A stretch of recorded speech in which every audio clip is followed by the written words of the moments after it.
이 스페이스X의 상장이 왜 관심 끌고 있냐면은 원화로 3,000조 원 정도. 야 이렇게 큰 그래프는 진짜 오랜만에 보는 것 같아요. 크고 선명해요. 엔비디아를 내가 일찍 투자했으면 좋았을 텐데 다음 거 뭐 없냐. 최근에 가장 신기했던 거는 스타쉽 로켓의 착륙이죠. 공중에서 만두 잡듯이. 위성에다가 반도체하고 태양광 패널 같은 걸 붙여가지고 우주에 보내는 거예요. 사실상의 데이터 센터. 논리, 근거를 확실하게 들을 수 있었던 촬영 더 하고 싶은데 바쁘시죠?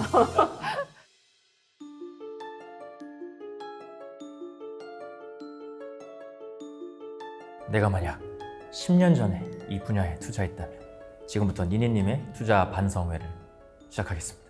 때는 바야흐로 2년 전쯤이었을까요? 주식 빠꾸미 제 친구가 로켓랩이라는 종목이 있다며 저에게 추천을 해주더군요. 잡주 아니야? 라고 생각했지만 로켓랩, 이름이 좋잖아요. 이름 매매법으로 로켓랩을 매수했습니다. 매수하자마자 급등을 하더군요. 기쁜 나머지 그 다음날 바로 전량 매도를 해버렸습니다. 그리고 나서 2년이 흐른 후 오늘 그 로켓랩은 숫자를 말할 수 없을 정도로 엄청나게 올라가 있습니다. 오늘까지 갖고 있었다면 오늘 제가 이 자리에 없고 제 계좌의 숫자도 로켓처럼 아마 발사가 되지 않았을까라는 생각을 해봅니다. 빨리 팔아버렸던 제 자신 반성합니다. 테마의 재해석 오신 것을 환영합니다. 저는 진행자 이동우라고 하고요. 반갑습니다. 우리 고해성사 잘 들었습니다. 사실 근데 이게 가정이잖아요. 그래서 아마 오늘 주제 눈치채셨을 것 같습니다. 그래서 테마의 재해석 첫 번째 주제는 우주항공입니다. 우리 니니님부터 정식으로 한번 소개 먼저 해주시겠습니다. 네, 안녕하십니까. 저는 개미 대표, 자칭 여왕개미를 맡고 있는 국장의 어머니가 되고 싶은 니니입니다. 안녕하십니까.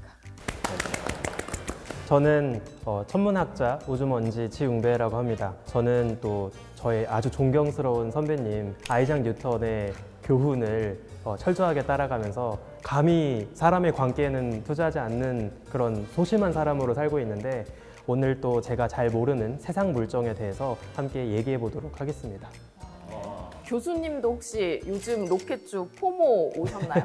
돈에 욕심이 많았다면 이 길에 오지 않았을 거라고 생각은 해요. 머리 위에 펼쳐진 별이 더 궁금한 사람들이니까.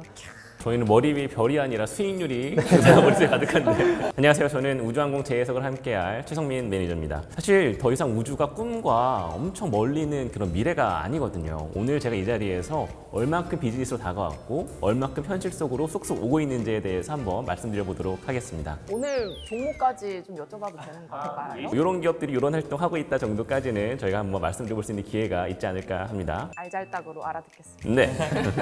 네, 그러면 본격적으로 지금부터 강남역 8번 출구 아지트에서 우리 성장이 기대되는 우주 항공 산업에 대해서 재해석을 시작해 보도록 하겠습니다. 이게 이 글로벌 우주 시장의 어떤 지금 성장 추이 그리고 앞으로의 전망이라고 합니다. 야 이렇게 큰 그래프는 진짜 오랜만에 보는 것 같아요. 크고 선명해요. 여기 보시면 지금 2014년에 규모가 전체 3,230억 달러였어요. 그런데 지금 올해 보시면 7,500억 달러입니다. 두 배가 넘었네요. 예, 그리고 2030년이 되면 이게 드디어 1조 달러의 규모까지 시장이 커질 수 있다. 근데 사실 개미로서 반론을 좀 제기를 해보자면 지금 아직 여기거든요. 이거는 그냥 정말 우주를 사랑하시는 분들이 희망을 가득 담아서 어떤 낸 추정치가 아닌지 살짝 좀 우려스러운 점이 있는데 어떠실까요? 근데 실제로 또 스페이스 파운데이션이라고 하는 기관에서 이런 우주 시장의 전망을 지난 수십 년 동안 분석한 그런 결과들이 있거든요. 보면은 2014년에서 2024년까지 10년 동안 연평균 한 6% 정도씩 계속 올라가고 있다는 분석을 하고 있어요. 장담하기 어렵지만 수학적인 가정을 하면 아주 불가능한 그 수치는 아니라고 생각은 합니다. 예전에는 전망과 계획만 있었다면 이제 매출이 생각보다 점점 발생하고 있는 경우가 많아요. 발사체도 있지만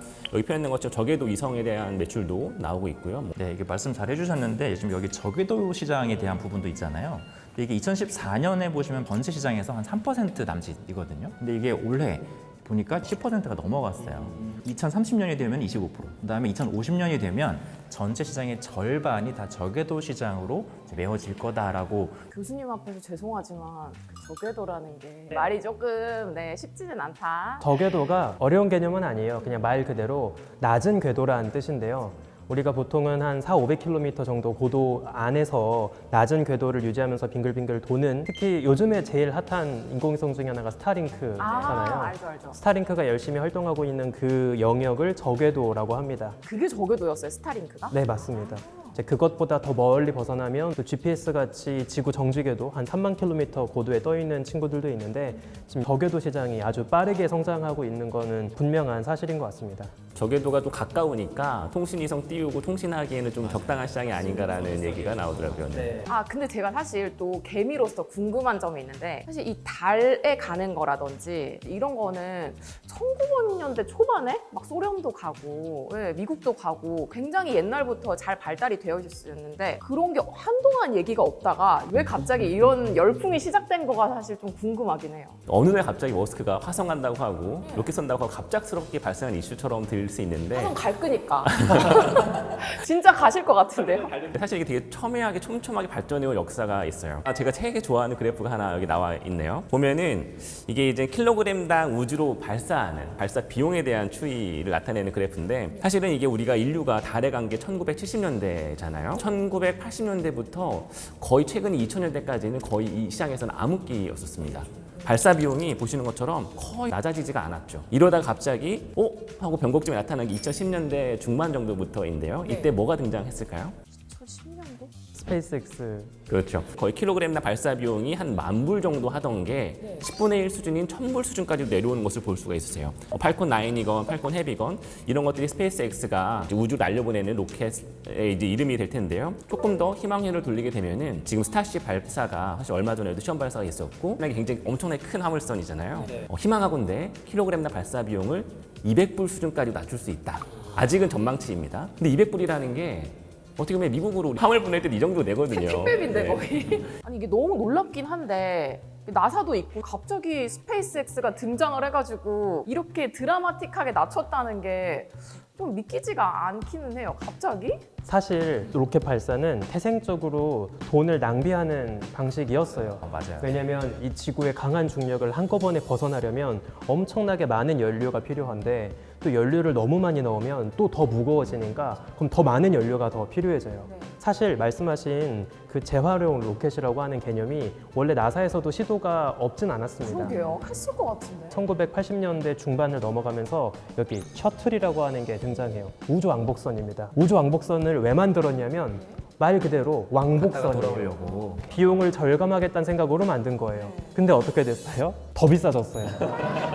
이게 되게 재미있는 사례인데, 가장 치명적인 문제가 뭐였냐면 우주 왕복선 때 재활용한 파트는 그 위에 비행기처럼 붙어있는 우주선이에요. 실질적으로 로켓 발사에서 제일 많은 돈이 들어가는 건 사실 1단, 2단 로켓 이 발사체 쪽이에요. 근데 정작 셔틀에서는 그 위에 달라붙어 있는 우주선을 재활용한 거죠. 그래서 오히려 보수하고 다시 또 재활용하고 하려면 비용이 더 들어가게 돼서 이건 안 되겠다 싶어서 나사도 포기했던 겁니다. 그런데 일론 머스크의 스페이스X가 어떤 걸 하고 있는 거냐면, 이쪽에서는 우주선도 재활용을 하지만 1단, 2단 로켓도 재활용을 하겠다는 거예요. 왜 이렇게 알뜰하냐고. 거의 아나바다 운동인데. 민간 기업은 내 돈이라서 내 돈인데 아껴야지. 사장님 마음으로 아껴야지. 이런 알뜰하게 거고. 해야지. 사실 이게 바로 뉴스페이스의 어떤 뚜렷한 차이를 보여주는 포인트라고 생각을 하는데요. 나사는 어쨌든 국가기관이에요. 그래서 리스크에 민감할 수밖에 없습니다. 굳이 무리해서 위험을 감수하고 신기술을 도전할 필요가 없는 거죠.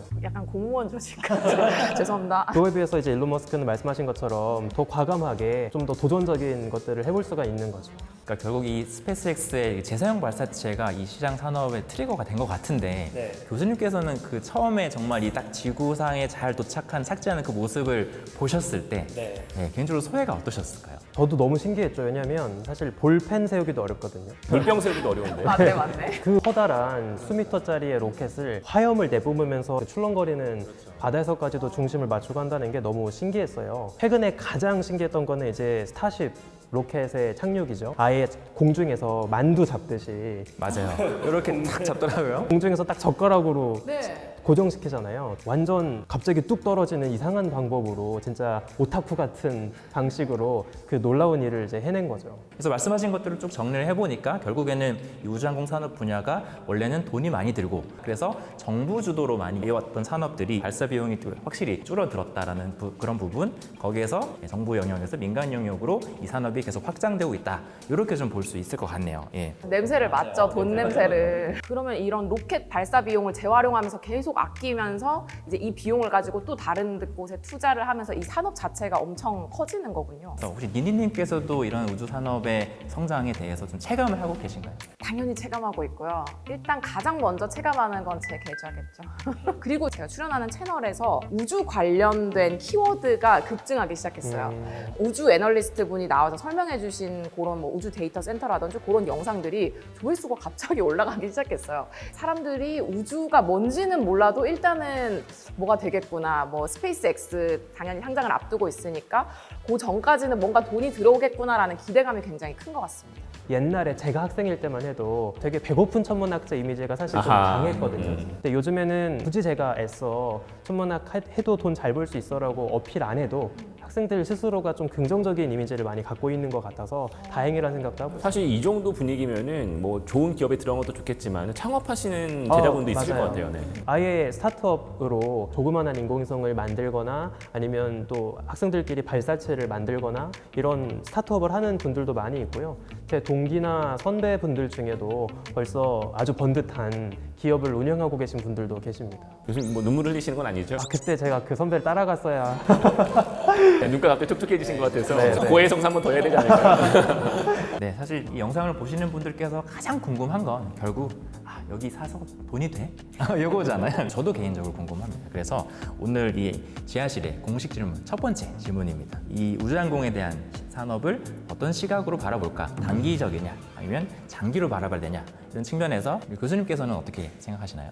당연히 어려운 질문이지만 그러니까 우리가 보통 속된 말로 단타를 할 거냐 장투를 할 거냐 뭐 이런 이야기를 하는데 저는 우리의 지갑 사정 말고 기업의 입장에서 어떤 종류의 응원을 더 필요로 할까를 이야기해 보고 싶어요. 일론 머스크가 트위터 X에다가도 말했듯이 로켓사 하드, 로켓은 그냥 어려워요. 근데 그 어려운 과정에서 엄청나게 많은 실패를 딛고 결국에 성공을 하는 거거든요. 그러니까 사실 로켓 기업 입장에서는 단발적인 성공 여부, 실패 여부로 일희일비하는 것보다는 저는 장기 투자를 해주시는 게 우리 로켓 우주 개발 생태계를 위해서 더 좋지 않을까라고 생각을 합니다. 지금 죄송합니다만 반론을 하나 제기를 하자면 뭔가에 하나에 크게 물려서 또 지하실에 갇혀보신 경험이 혹시 없으실 수도 있는데 사실 저희는 스페이스 X 상장만을 향해 달려가고 있거든요. 저희 개미들이 눈에 불을 켜고 밤새 공부를 하고 있는데 상장이 딱 됐다? 특징! 그날 바로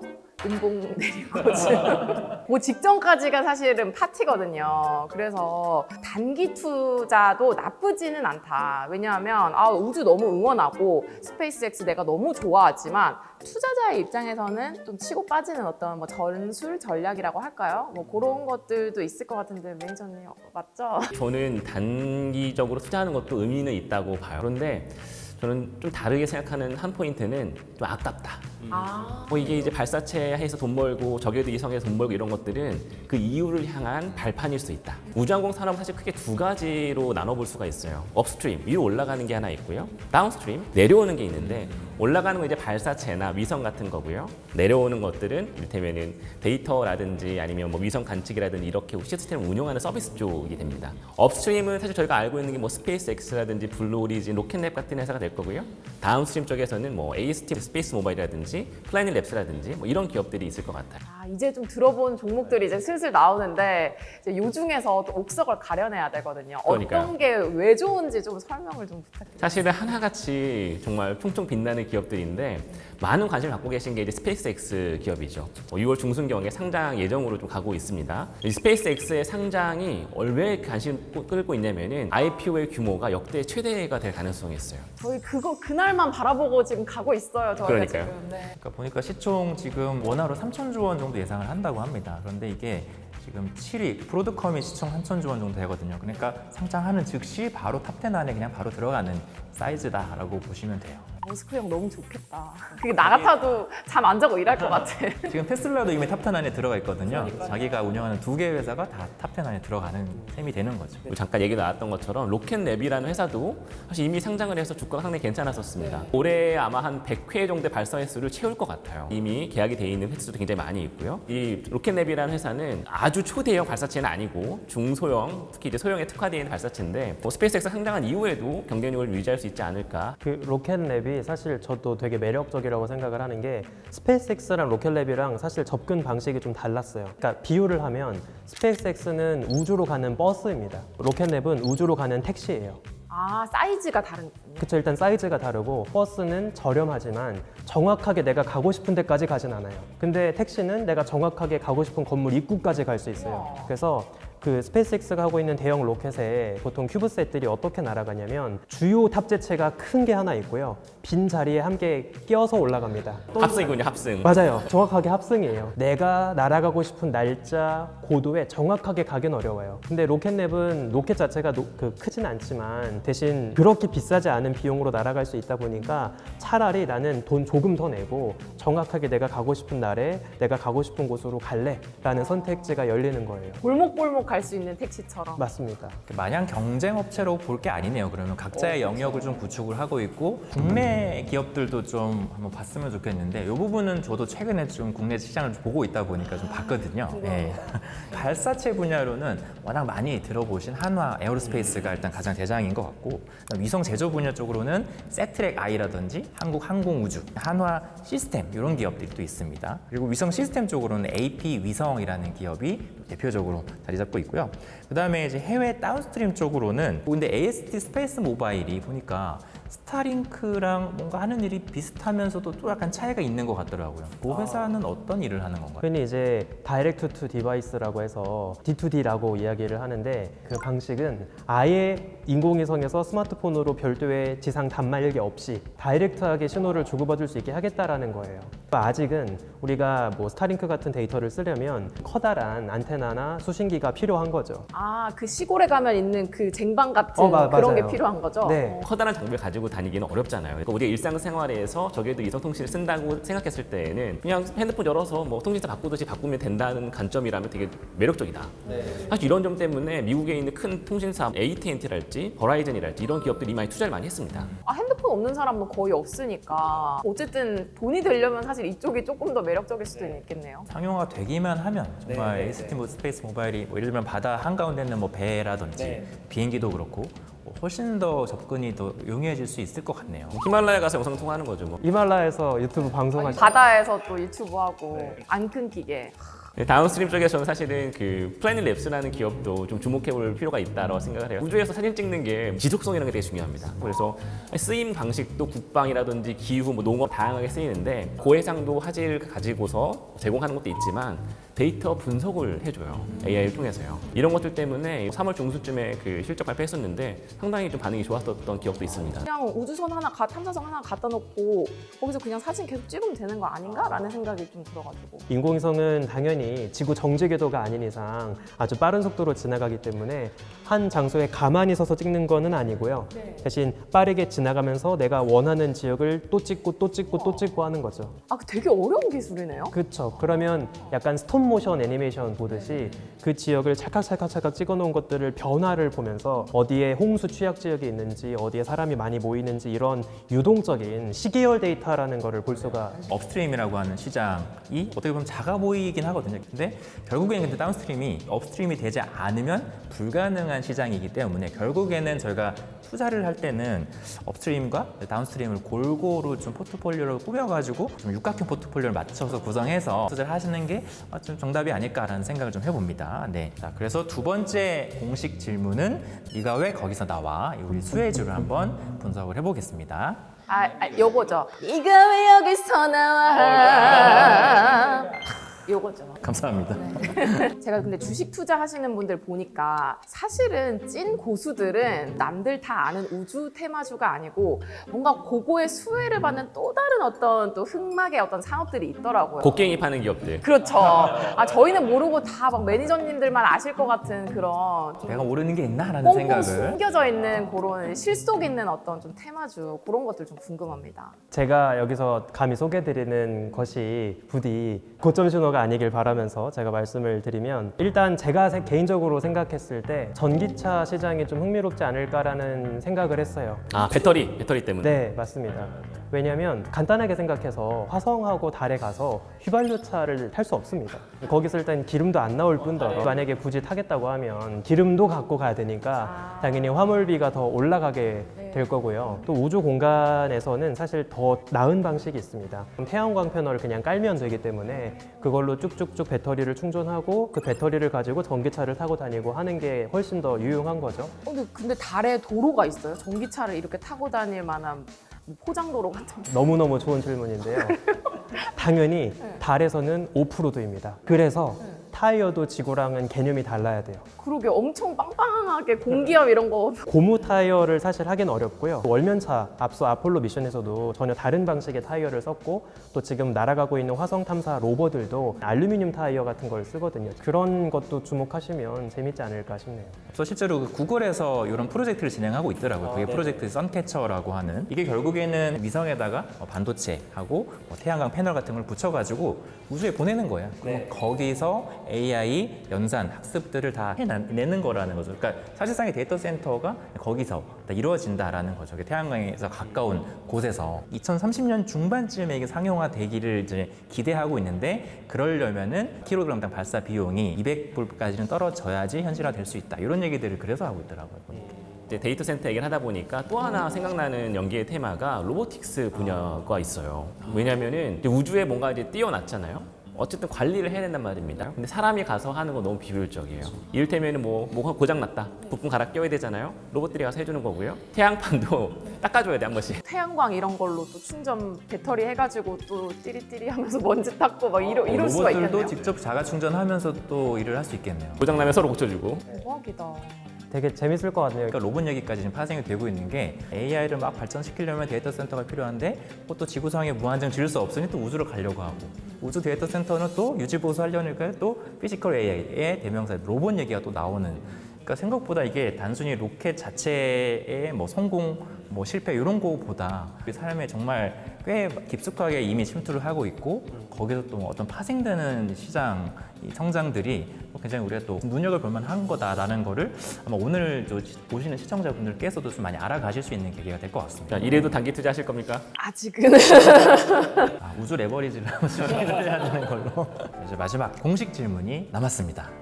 오늘 우주 경제에 대해서 여러 가지 흥망성쇠 그리고 이런 구조에 대해서 잘 좀 들어본 것 같은데요. 그럼 이제 10년 후에 이 우주항공에 투자한 삶은 어떨까라는 얘기를 한번 해보는 겁니다. 물론 이런 전문적인 분석이라든지 통계 자료를 가지고 우리가 얘기를 나누긴 하겠지만 이게 어디까지나 결국에는 현재 시점에서의 어떤 가정, 예측 염두에 두고 한번 자유롭게 얘기를 해주시면 좋을 것 같습니다. 네. 저한테 만약에 이 우주항공 투자를 어떻게 좀 컨빅션이 어느 정도냐라고 한 3개월, 6개월 물어보시면 저도 그거는 좀 확신하기 어렵다라고 대답을 할 것 같아요. 그런데 이걸 만약에 투자 시기를 한 10년으로 넓힐 수만 있으면 AI라는 게 우리 삶에 훨씬 더 많이 다가와 있을 것이다. 사실 제가 작년 이맘때만 해도 제미나이나 클로드 별로 안 썼는데 많이 쓰고 있고 AI라는 큰 산업의 일부분으로서 함께 가는 것도 가능성이 충분한 잠재성이 있는 투자안 중에 하나다. 이렇게 생각하면 좀 마음이 좀 편해지지 않을까 하는 마음이 드네요. 네. 니니님께서 그래도 난 아직은 단기가 좀 더 끌려라고 하신 게 왜 그러면 그런 이야기가 나올까를 생각해 보면 삼성전자 같은 그런 주식들 많이 투자 갖고 계시잖아요. 오늘도 8% 지금 오르고 있고. 아 그래요? 예. 갑자기 폭등하진 않더라도 안전하다고 생각하는 측면이 있어서라고 생각이 들어요. 그러니까 저는 정말로 진정한 의미에서 완성된 뉴스페이스가 됐다라고 평가를 하려면 이제 우주 산업도 안전 자산으로까지 평가받을 수 있는 시대가 되어야 할 거라고 생각을 하거든요. 그러니까 우주 투자 그래 뭐 망할 리는 없을 거야라고 생각하는 그런 기업이 될 수 있다면 좋지 않을까라는 개인적인 기대에 섞인 상상을 해봤습니다. 이게 좀 기약이 없고 그리고 굉장히 뭐랄까 가보지 않은 길이라는 생각들이 더 강한 것 같아요. AI는 그래도 기존에 했던 반도체를 가지고 어떻게 쿵짝쿵짝 하는 건데 그 우주를 태어나서 죽을 때까지 한번 가볼 수 있을까라는 생각을 하는 그런 영역이다 보니까 더 투자에 대해서 고민을 더 하시게 되는 것 같아요. 어쩔 수 없이. 그럼 몰빵 투자보다는 뭐 나중에 이게 엔비디아가 되겠지라는 이제 기대감으로 뭐 차근차근 좀 분할 매수를 하면서 좀 모아간다고 생각을 해도 괜찮을 것 같은 게 그렇죠. 저도 오늘 이제 말씀을 들으면서 생각한 건 확실한 거는 오늘이 저점인 것 같기는 하다.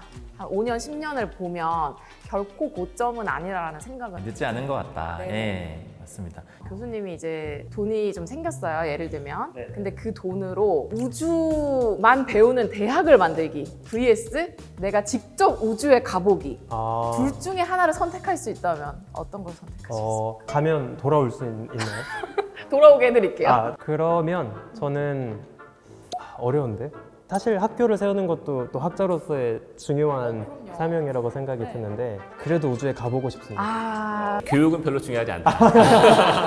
평생 지구에 갇혀 사는 게 좀 아쉽지 않으세요? 맞아요. 한 번 사는데. 이 거대한 우주에서 조그만한 지구에 갇혀서 내가 평생 갇혀 산다는 게 좀 억울할 때가 있어요. 전 서울만 벗어나도 좋던데 역시 이게 꿈이 다르시네요. 그러니까 보통 지구가 조그맣다라는 생각을 잘 안 하잖아요. 근데 확실히 이렇게 우주를 공부하시는 분들을 같이 함께 하니까 우리 뭐 사고의 스케일이 좀 커지는 그런 느낌이 드는 것 같아요. 오늘 테마의 재해석 때문에 사실 모였는데 저는 개인적으로 우주항공 산업에 대해서 이렇게 심도 있게 이렇게 물어보고 답을 할 수 있는 시간이 내가 그런 분들 만날 수 있을까도 그랬고 너무 뜻깊은 시간이었던 것 같아요. 오늘 여기 아지트에 오신 것들이 어떻게 이 시간이 좀 가치가 있으셨을까요? 제가 이제 세미나를 다니다 보면은 이런 말씀을 되게 많이 질문을 하세요. 엔비디아를 내가 일찍 투자했으면 좋았을 텐데 못했다. 다음 거 뭐 없냐? 그럼 그 중에 하나가 이 우주항공 관련된 산업을 가지고 있는 기업들이 또 될 것 같은 느낌이 오늘 또 두 분과 말씀을 나누면서도 들었어요. 단순하게 뭐 우주로 쏘아올리는 것뿐만 아니야. 이런 저런 것들도 파생될 수 있어라고 또 시청자들 2026년 버전으로 한번 좀 보여줄 수 있는 기회가 아닐까라는 생각이 들었어요.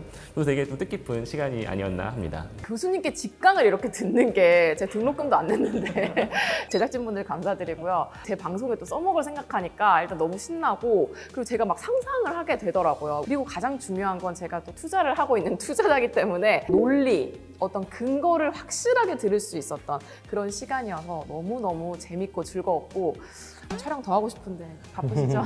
저도 너무 재미있었고요. 사실 제가 너무 많이 배웠습니다. 제가 잘 모르던 세상 물정이 얼마나 빠르게 돌아가고 있는지를 느꼈고 사실 제가 오늘 세 분이 말씀하시는 걸 들으면서 이제 우주가 결과가 아니라 원인이 되고 있는 시대가 되었구나라고 생각이 들었어요. 우리가 우주에 가니까 우주 배터리가 필요하고 우주에 가니까 우주 로보틱스가 필요하고 이제 우주가 다른 파생 산업들을 양산시키는 원인 제공자가 되는 시대가 되었다는 생각이 들었습니다. 아니 교수님 지금 퇴근하시면서 MTS 바로 까실 거 너무 많이 배워서 와. 너무 감사합니다. 네. 네, 테마에 대해서 오늘 첫 번째 시간이었는데요. 저희가 퇴근길에 모였는데 벌써 2시간이 넘었습니다. 이제 귀가를 하셔야 될 시간이에요. 여러분 다음번에 또 어떤 핫한 테마를 저희가 들고 올지 또 많이 기대해 주셨으면 좋을 것 같고요. 앞으로도 궁금한 어떤 테마라든지 또 오늘 영상이 또 좋으셨다면 많은 좋아요, 댓글, 구독, 알림 설정 부탁을 드리겠습니다. 네, 저희는 또 다음 시간에 찾아뵙겠습니다. 안녕.